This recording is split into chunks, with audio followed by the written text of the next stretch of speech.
Graça e paz a todos, amém? Que bom que você veio, que bom que você está aqui. Aos nossos irmãos que estão aí presentes nas redes sociais, ligado ao nosso YouTube aí, Deus abençoe vocês, permaneça conosco. Irmãos, a igreja está cheia hoje, hein? É de Deus, é de Deus, é de Deus. Que bom.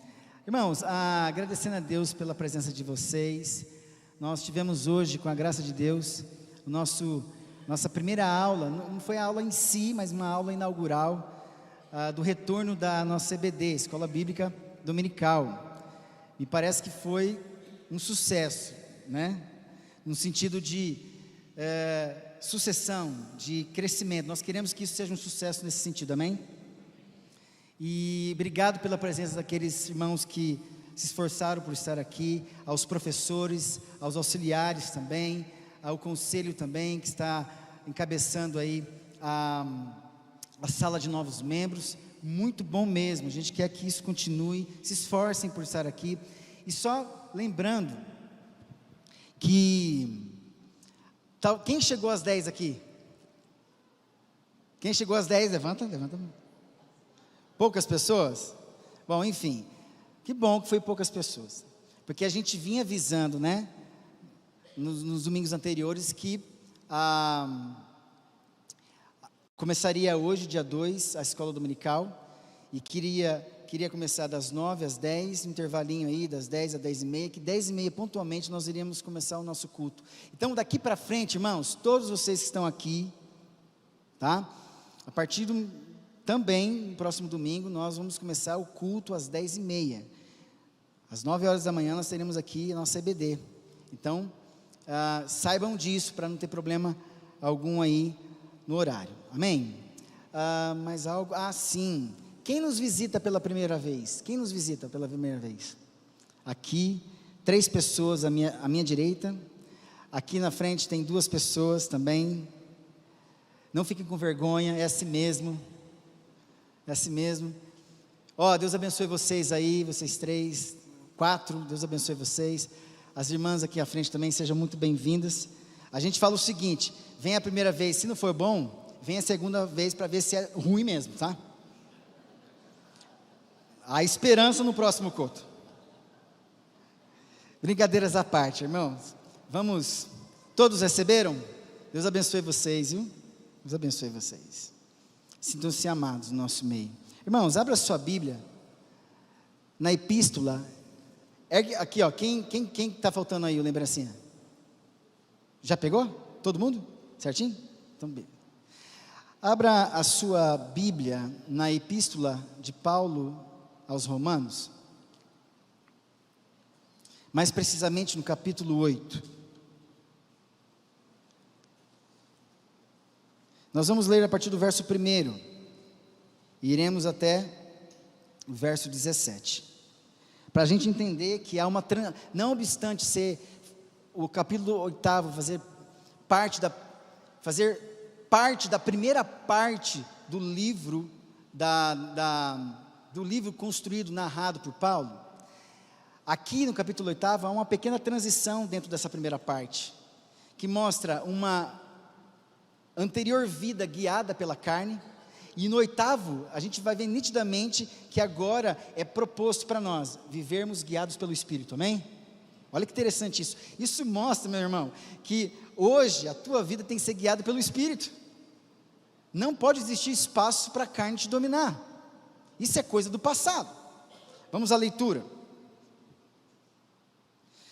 Verso 1 do capítulo 8 de Romanos, diz assim: agora pois olha só, agora pois já, como alguém que tem, olha, acabei de dizer o que aconteceu no passado, mas agora pois já, nenhuma condenação há para os que estão em Cristo, não há sobre você nenhuma condenação, porque você está em Cristo Jesus, amém? Vamos, porque a lei do Espírito da vida em Cristo Jesus te livrou da lei do pecado e da morte, não obstante a morte ser uma realidade, certo? É que agora a morte, a lei não dá destino para a sua vida, certo? Com Jesus Cristo você tem vida eterna. A morte continua acontecendo, separando pessoas de pessoas, mas não separa pessoas de Deus, a não ser a segunda morte, que é a morte eterna, no inferno. Entende isso? Vamos lá. Porquanto o que for impossível à lei, no que estava enferma pela carne, isso fez Deus enviando o seu próprio Filho em semelhança de carne pecaminosa, e no tocante ao pecado, e com efeito condenou Deus na carne o pecado. Então Jesus não pecou, mas ele sofreu o que nós fizemos, ele tomou. Vamos lá. A fim de que o preceito da lei se cumprisse em nós, que não andamos segundo a carne, mas segundo o Espírito. Porque os que se inclinam para a carne, olha lá, cogitam das coisas da carne. Cogitar aqui é pensar. Mas os que se inclinam para o Espírito, das coisas do Espírito.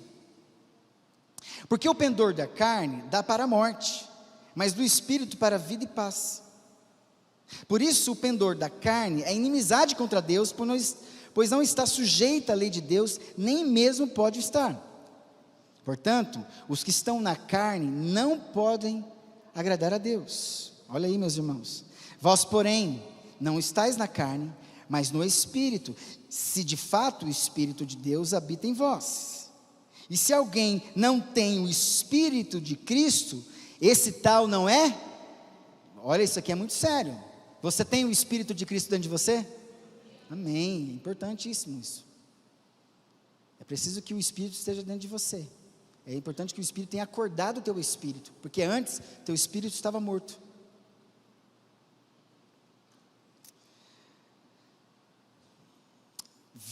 Verso 10, se porém Cristo está em vós, o corpo na verdade está morto por causa do pecado, mas o Espírito é vida, por causa da justiça. Se habita em vós o Espírito daquele que ressuscitou a Jesus Cristo dentre os mortos, esse mesmo que ressuscitou a Cristo Jesus dentre os mortos, vivificará também o vosso corpo mortal, por meio do seu Espírito em que vós habita.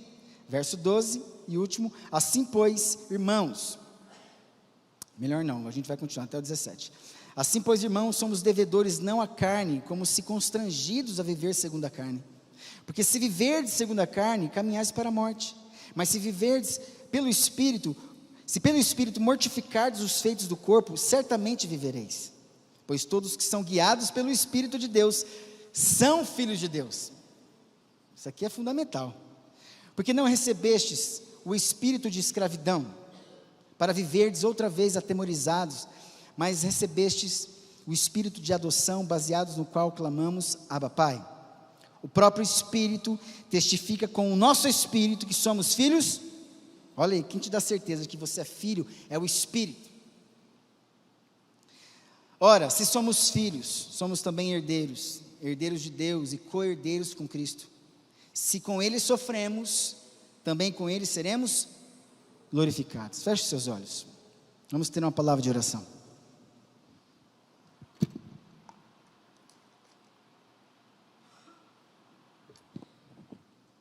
Pai bendito, nos faça entender a Tua palavra.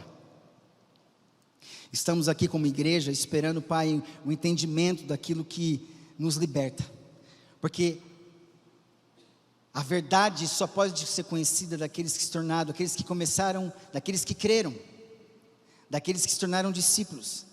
Por isso nós podemos conhecer a verdade, e a verdade vai nos libertar. Nós sabemos que a verdade não é um conteúdo, ela é uma pessoa, Jesus Cristo, Ele é a verdade. Se o Filho vos libertar, verdadeiramente sereis livres. Pai, por conta disso nós pedimos que o Senhor me autorize e dê graça aos meus irmãos para que haja entendimento espiritual nessa manhã. Que Satanás, Pai, no mundo espiritual seja repreendido em nome de Jesus, como diz a Tua palavra, que para isto se manifestou o Filho de Deus, Jesus Cristo, para desfazer as obras do diabo. Então, nesse sentido, Pai, confiante pela Tua palavra, nós estamos livres aqui para ouvir a Tua palavra em nome do Senhor Jesus. Amém e amém. Irmão, tendo lido esses versículos, esses primeiros versículos do capítulo 8, como eu disse, o capítulo 8, dentro da primeira parte, que Paulo escreve do livro todo de Romanos, porque do primeiro capítulo até o capítulo 11, são explanações, são redações doutrinárias densas, teológicas. Paulo está ensinando aquela comunidade, não obstante não ter ido lá conhecer. Ele já manda uma carta, já derramando conhecimento. e dizendo: olha, vocês que estão aí em Roma, num contexto de muita promiscuidade, não vivam na carne, saibam que vocês estão perdidos sem Deus, todos pecaram e todos carecem da glória de Deus. A palavra ali é estéril, vocês não podem gerar vida. Quer dizer, os que pecam, se não tem Cristo, não podem ter o útero para que a glória cresça dentro de vocês. A esterilidade se tornou, por conta de Adão, universal. Paulo continua nessa primeira parte dizendo que aquilo que ele queria fazer, ele não consegue fazer, e aquilo que ele não queria fazer, ele fazia muito fácil. Capítulo 6 e 7 vai dizer isso. Aí chega no capítulo 8, você vê uma pequena transição dentro dessa primeira parte, que ele propõe a vida guiada pelo Espírito, e uma nova condição, ou uma nova posição do Filho de Deus. Agora no capítulo 8 aqui, é a nova posição nossa em Cristo Jesus, amém? Não tem como viver no passado, a condição é outra, a experiência é outra, os valores são outros. Capítulo 1 até 11, denso, teologia, ensino, doutrina. Capítulo 12, a transição de toda a carta, que agora é a parte prática. Ele diz assim: rogo-vos, pois, agora, depois de tudo que eu falei para vocês, rogo-vos, pois, exorto-vos, paracletos. Estou chamando vocês todos do meu lado, convocando, exortando, vem aqui, menino. Pelas misericórdias de Deus, porque você só está vivo pela misericórdia de Deus, que vos apresenteis agora o vosso corpo. Agora eu quero vocês. Depois de tudo que vocês aprenderam, agora eu quero vocês praticando o que vocês aprenderam. Eu quero vocês que apresenteis o vosso corpo como sacrifício o quê? Vivo, santo e agradável, que é o vosso culto consciente, racional, espiritual. É consciente. Venha para morrer. Venha para morrer para a carne e venha viver no Espírito. Para que você, e a primeira reação depois que você entende que você tem agora uma parte prática, agora é hora de ação, ele fala assim: não vos conformeis com este século. A primeira reação, depois que você se entrega para este culto, é sair daqui não se conformando com o mundo lá fora. Você veio aqui hoje para se entregar? Então prepare, a primeira sentimento, reflexão que você tem que fazer, espiritual, entendimento espiritual, é que você sai daqui não se conformando com este mundo. E não se conformando com este mundo, você espera se confortar ou se moldar com um outro estilo de vida. Então, mas transformai-vos pela renovação da vossa, aí só transformação. Eu não me conformo e eu preciso ser transformado na minha mente para que eu possa, o quê? Experimentar, meu Deus, qual seja a boa, perfeita e agradável vontade de Deus. Tudo por causa da vontade de Deus. Agora, eu ensinei vocês no primeiro momento, agora vocês vão fazer a minha vontade. E a vontade para ser feita, eu preciso de vocês. Amém? O capítulo 8, onde nós lemos, os primeiros 17 versículos, vai falar dessa nova vida guiada pelo Espírito. Ele também fala aqui que o pendor da carne gera morte, mas o pendor do Espírito gera vida do Espírito e paz. Você quer ter paz, meu irmão? Viva uma vida guiada pelo Espírito. Capítulo 8, mais precisamente, a partir do verso 12 ao 17, ele traz ali, nesse finalzinho, nessa parte da perícope, nesse pequeno bloco, algumas palavras como, no verso 12, assim pois irmãos, somos devedores não à carne, como se constrangidos a viver segundo a carne, agora não mais, porque o verso 1 do capítulo 8 diz, agora pois já nenhuma condenação há para os que estão em Cristo Jesus. Os que estão em Cristo Jesus necessariamente precisam estar no Espírito, ser guiados pelo Espírito, e não tem como nenhum ser humano ímpio, sem ser regenerado, ter a vida do Espírito e querer Jesus, se Jesus não chega primeiro para ele, o acorda espiritualmente. Ele vos deu vida, estando vós mortos nos vossos delitos e pecados. Então, a minha condição sem Cristo antes é que eu estava morto nos meus delitos e pecados. Eu era delinquente e pecador. Se ele não chega para ressuscitar, não tem como você acordar. Acordado espiritualmente, agora existe uma responsabilidade sobre a sua vida. Deus está colocando você numa nova posição. Difícil, gente, aqui. Numa nova posição. Ao iniciar o verso 12 com a posição, e a palavra que ele usa ali no grego é oin, portanto é essa palavra no grego. Paulo resume o ensino que vinha elaborando desde o capítulo 6, como falei.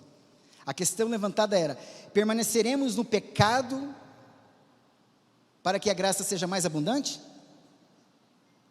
Para a gente mostrar que a graça é maravilhosa, eu tenho que pecar muito? Tem gente que pensa assim.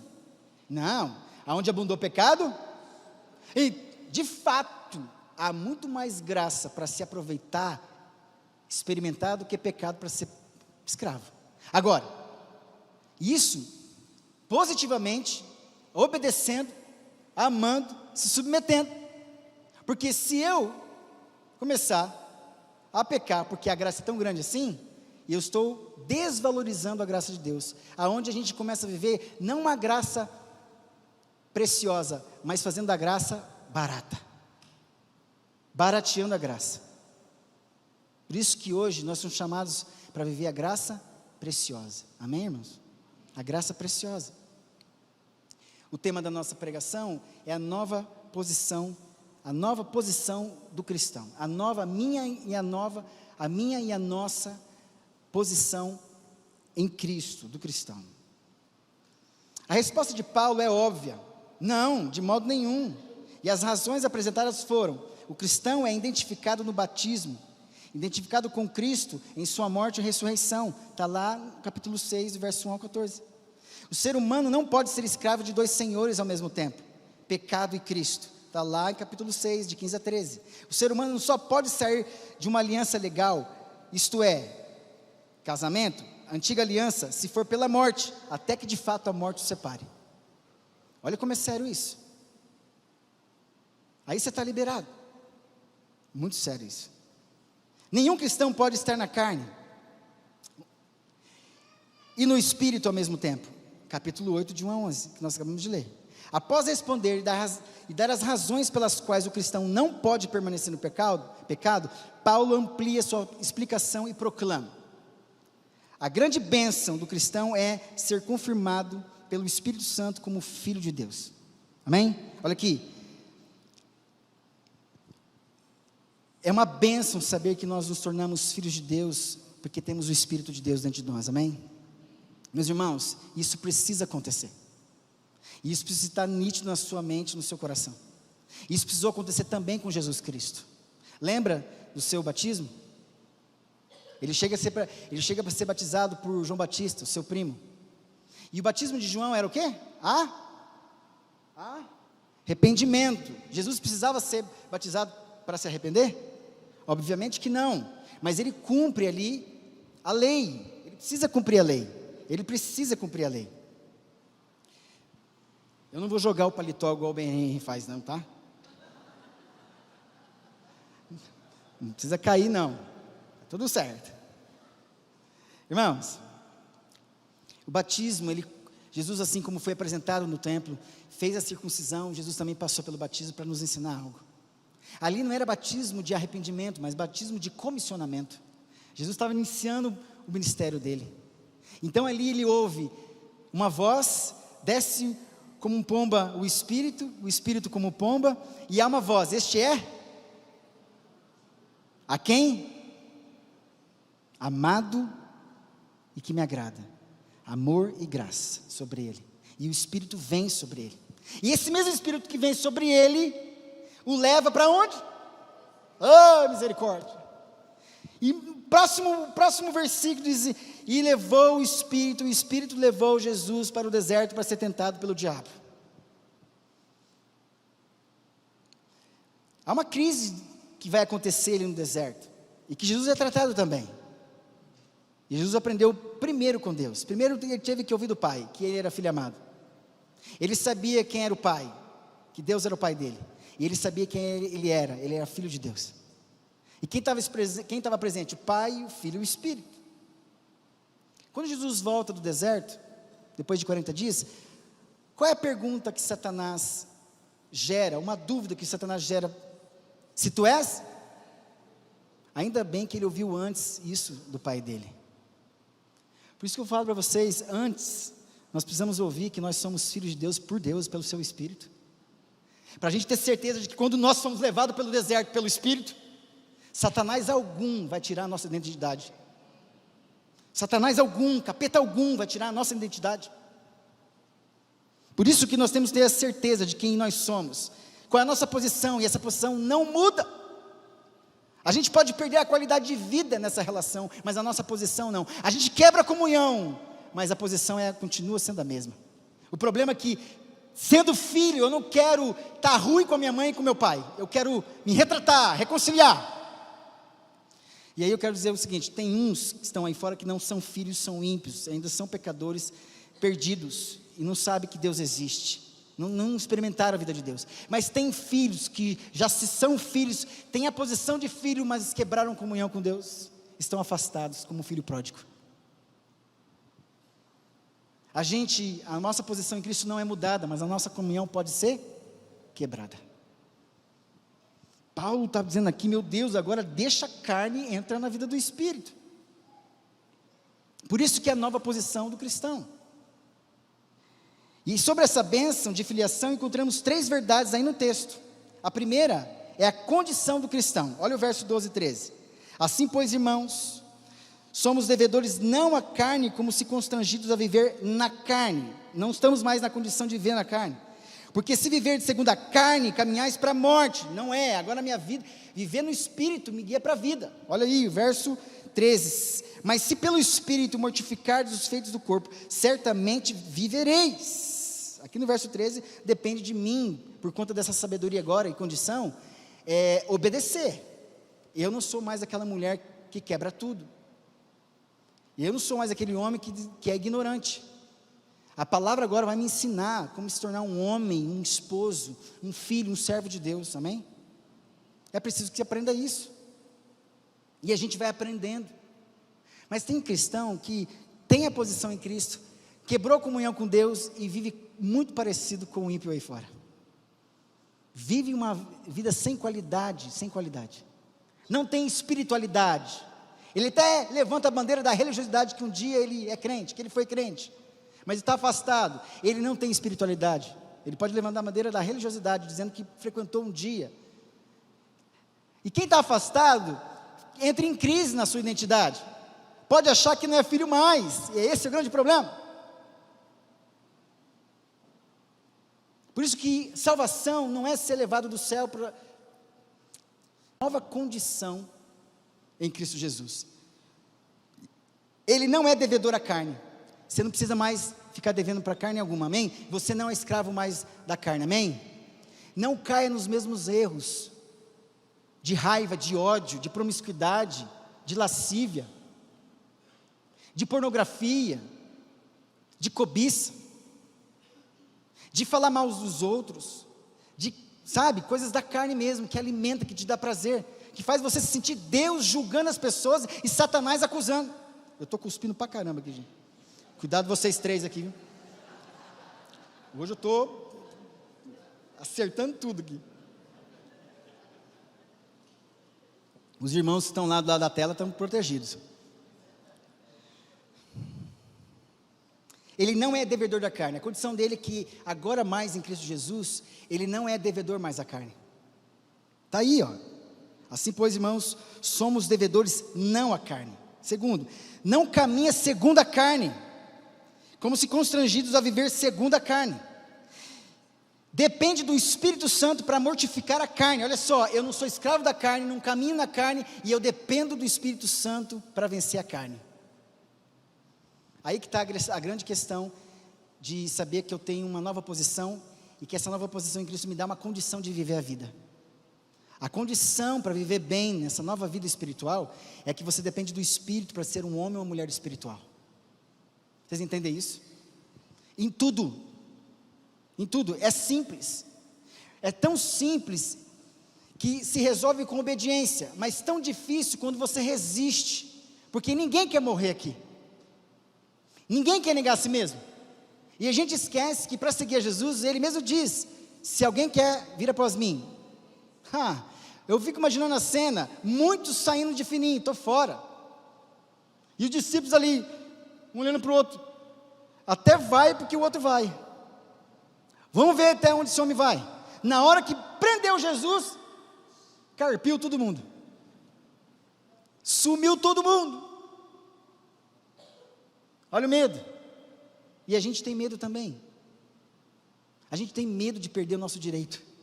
Só que quando a gente sabe que a gente tem um Senhor, quem comanda a nossa vida é o Senhor Jesus Cristo. A gente quer o Salvador, a salvação, mas nós não queremos o senhorio do Senhor.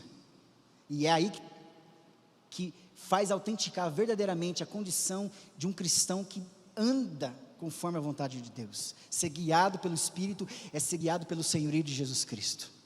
Seja um homem ou uma mulher espiritual, amém? Então aí no verso 12 a 13, nós vemos a condição do cristão. O segundo ponto é a consciência produzida. Eu tenho a condição, agora eu estou vivendo no Espírito, agora isso me traz uma consciência. Olha o verso 13, 14 e 15 aí. Olha lá. Pois todos que são guiados pelo Espírito são filhos de Deus. Nossa, isso é uma revelação. Todos que são guiados pelo Espírito de Deus são filhos de Deus. Meus irmãos, é aquilo que eu falei da identidade. Quando Satanás chega para Jesus e fala assim, se tu és o Filho de Deus, a primeira coisa que ele provoca em Jesus é se ele tem a certeza da sua identidade, da sua filiação. A segunda, ele toca na necessidade, porque quem ficou 40 dias e 40 noites com fome, quer comer. Olha só como que é, identidade e necessidade. Muitas pessoas se vendem, muito no Brasil, pais e mães estão oferecendo os filhos em pontos de prostituição, por necessidade, em troca de dinheiro, comida. Veja as reportagens, não sabendo quem são em Cristo Jesus, não sabendo em Deus, se desvalorizando, não sabendo quem são em Cristo Jesus, estão se vendendo, e colocando os filhos como objeto de troca. E a gente faz isso com o pecado também, não precisa estar longe, a gente também se vende. E aí vem, se tu és o Filho de Deus, identidade, transforma essas pedras em pães, necessidade e tentação, porque é o seguinte, quando eu entro em crise de identidade, e estou com necessidade e não sei o que fazer, eu faço de tudo para transformar pedras em pães, eu faço tudo, até transformar pedras em pães.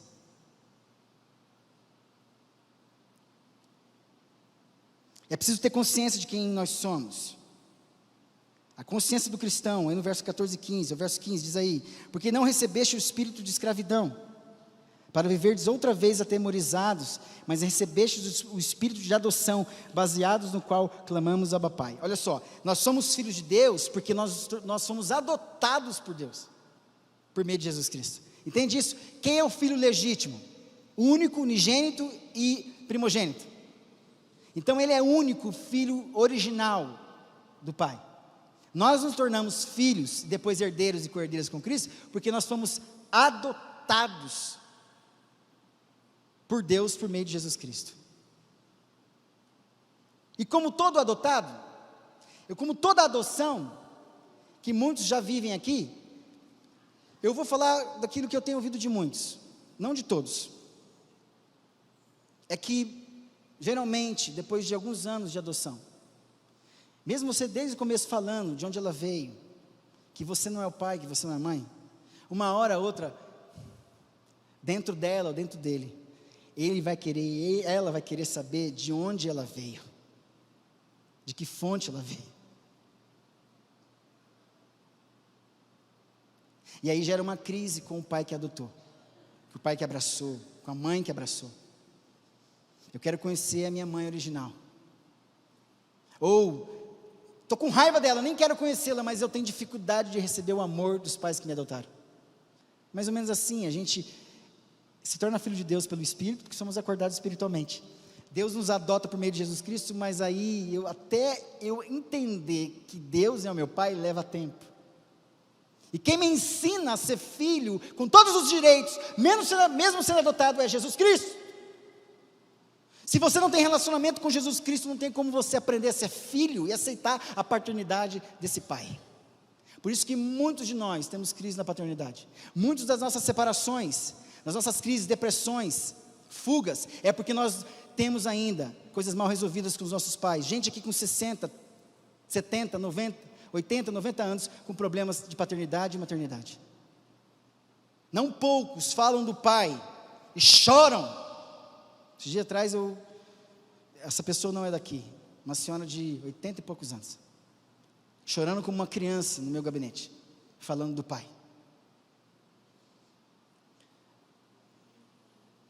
Terrível. Vendo o pai como um herói. Aí você fala assim, mas e agora? Quem é o seu pai? Você enxerga Deus como seu pai? O seu pai vai ser assassinado como ele foi. Deus vai ser assassinado como teu pai foi assassinado, te deixando? Deus continua sendo Deus, Deus está presente, Deus não morre, Deus não está morto. Como aceitar agora uma paternidade que Vocês entendem isso que eu estou falando? Como eu, que perdi meu pai com 9 anos de idade, estou lidando com o amor de Deus na minha vida, como pai? Investigando, entendendo o que Ele fala, me animando, me fazendo fugir do pecado, da crise, da distância que me faz duvidar de que eu não estou sendo abandonado e que eu fugi, talvez. Porque assim, quando você não é abandonado, você foge, porque você não aceita o amor. Que consciência é essa? Que conhecimento é esse consciência? Ciência está aqui. Todos que são guiados pelo Espírito, esse é um conhecimento que tem que estar com você. Consciência consciência. Que você se você é guiado pelo Espírito, homem e mulher, você é uma filha, um filho de Deus, amém? É isso. Sabe que é guiado pelo Espírito de Deus, verso 14. Sabe que não recebeu o espírito de escravidão, verso 15. E sabe que recebeu o espírito de adoção. Você é filho mesmo que adotado, você é filha mesmo que adotada, e você tem os mesmos direitos do que o legítimo, amém? Você é herdeiro, nós somos cordeiros e cordeiras com Cristo, amém? Pronto. Condição do cristão, consciência do cristão, e o terceiro ponto, por fim, os resultados de ser cristão. Eu não gosto de colocar consequência, mas são os resultados, porque eu me tornei cristão, não porque eu quis, mas porque foi encontrado por Jesus Cristo. Agora, isso me traz resultados. Olha o verso 16 e 17.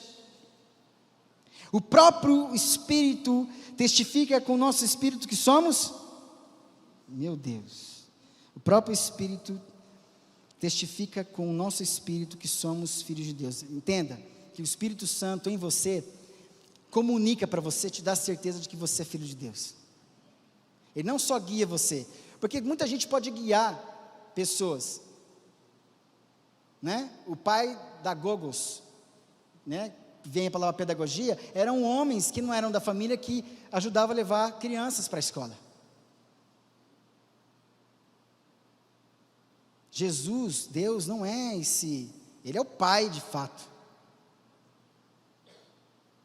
Ele não é alguém diferente da família.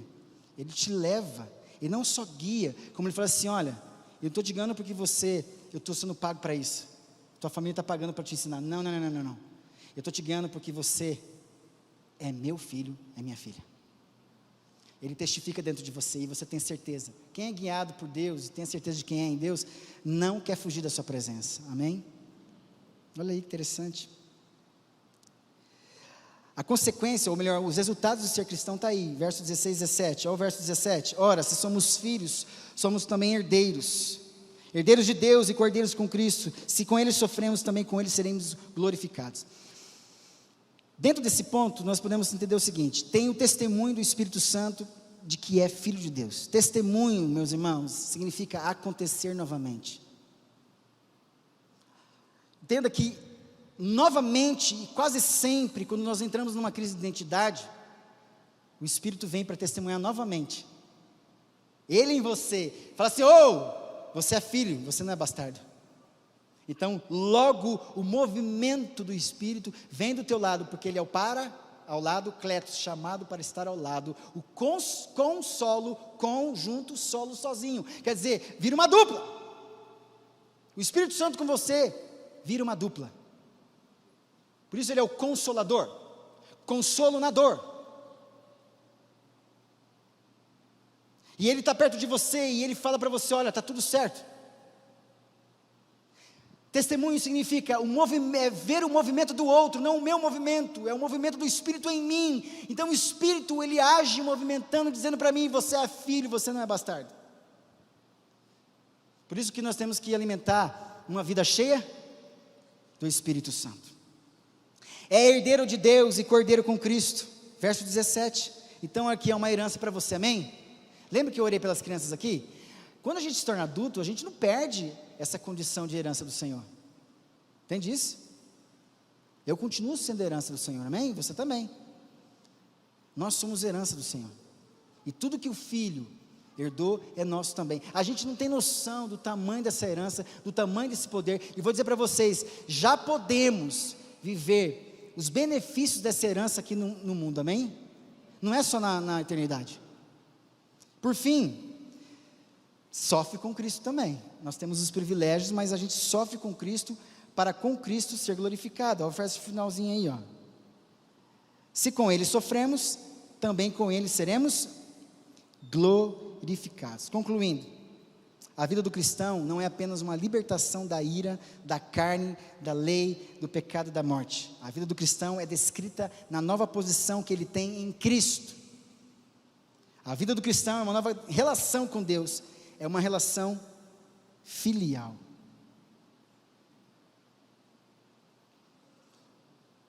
Para terminar, para você entender que, mesmo tendo vivido antes da regeneração, segundo o curso deste mundo, segundo o príncipe da potestade do ar e segundo as inclinações da carne, 3 inimigos dominavam você antes da regeneração. Depois que você foi regenerado, nascido de novo, mesmo assim ainda, agora você tem a chance de não viver sob o domínio desses 3 pontos, mas que esses 3 pontos continuam rodeando você. Por isso que o mundo é o inimigo externo, as inclinações da carne é o inimigo interno, e o inimigo espiritual é o príncipe da potestade do ar. Não ignorem isso, não ignorem os seus ardis. Você continua sendo tentado pela sua própria cobiça, inimigo dentro de você. Você continua flertando com as coisas desse mundo, do sistema, e você muitas vezes acaba catando o que é lançado para você através, diabolos, dia através, bolos lançar através. Satanás tem um caráter de diabolo, de lançar através, porque do mesmo jeito que Pedro falou pelo Espírito que Jesus era o Filho de Deus, Pedro também falou besteira no segundo momento. Não, Jesus, eu vou te defender, sai daqui, capeta. Irmãos, nós somos regenerados, amém? Regenerados.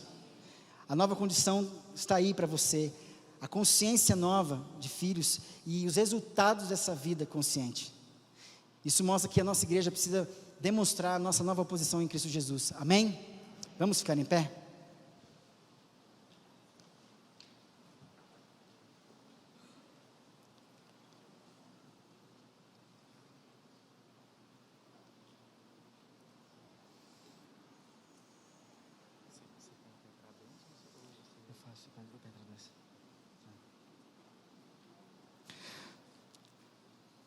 Quando Jesus lava os pés dos discípulos, Ele vai lavar os pés dos discípulos. Pode tocar. E num ato de humildade, olha o que acontece, presta atenção. Capítulo 13 é a transição. Na verdade, capítulo 12, 13 de João, aí agora Jesus está exclusivamente com os seus discípulos. Agora é só com os discípulos. E ali começa o lavar pés. Aí Pedro fala, não, vai lavar não. Aí Jesus fala assim, ó, se eu não lavar você não tem parte comigo. Ó, parte comigo. Aí então me lava todo. Quem já tomou banho só precisa lavar? Olha que coisa louca. Jesus só queria lavar o pé, sabe por quê? O pé significa comunhão, caminhada com Deus. Tem muita gente, crente, que já está salvo, já está lavado, só precisa arrumar a comunhão com Deus. A tua posição, você já foi lavado pelo sangue de Jesus, você está salvo em nome de Jesus, amém? Ele só quer lavar o teu pé. Na época lá, é o seguinte, tinha os banhos públicos, as pessoas tomavam banho lá em Poços de Caldas. Quem conhece Poços de Caldas aqui? Eu nunca fiz isso, mas tem lá, banho público. Imagina você morar longe no bairro, vai lá no centro tomar banho, e não tinha tênis, não tinha nada disso. Chegava depois de uma caminhada, suava um pouquinho, mas tinha tomado banho. Chega em casa com o pé todo empoeirado, sujo. O que é a única coisa que tinha que lavar? Para entrar dentro de casa, ter relação com a esposa, com os filhos, lavar os pés. Vocês já são meus filhos, eu já lavei vocês, e eu quero só lavar os pés de vocês para vocês entrarem em casa. A gente não perde a posição em Cristo, mas a gente pode estar quebrando a comunhão com Cristo. Está na hora de você lavar o pé com a sua esposa, lavar o pé da sua esposa, lavar o pé do seu marido. Está cheio de débitos no seu coração. Se tirar o extrato do seu coração, vai dar pau. Muda o quadro dessa conta, enche de créditos, começa lavando o pé, para de novo ele poder entrar no seu quarto, de novo ter espaço perto de você. Porque sujeira, quando a mãe acaba de limpar, ninguém pode entrar em casa. Como é que é isso? Lava a louça, não pode usar. Nunca vi isso. Vai sujar novamente. Não, mas tem que esperar 1 minuto, 1 hora. Agora não. Amém, irmãos? Você já tem uma nova posição em Cristo. Isso jamais será tirado. Meu Deus, aqueles que vieram a mim jamais são meus. Mas você pode quebrar a comunhão por um momento. Então deixa o Senhor Jesus lavar o teu pé, e você também lavar o pé dos outros, amém? Qualquer dia a gente vai fazer um lava-pés aqui na igreja. Vai faltar água e toalha. Vamos então ao cântico. Leva-me além,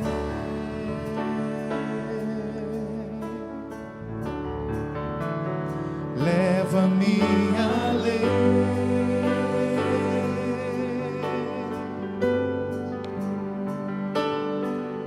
ao nível mais profundo de intimidade contigo, ó Senhor.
Pai bendito, leva-nos em paz para as nossas casas, cubra as nossas vidas com teu sangue e dê ordem aos teus anjos a nosso respeito.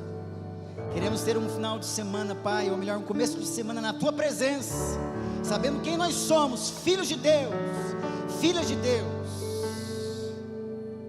com identidade, sabendo que a nossa necessidade é suprida pelo Senhor. Nem só de pão viverá o homem, mas de toda palavra que procede da boca do Senhor.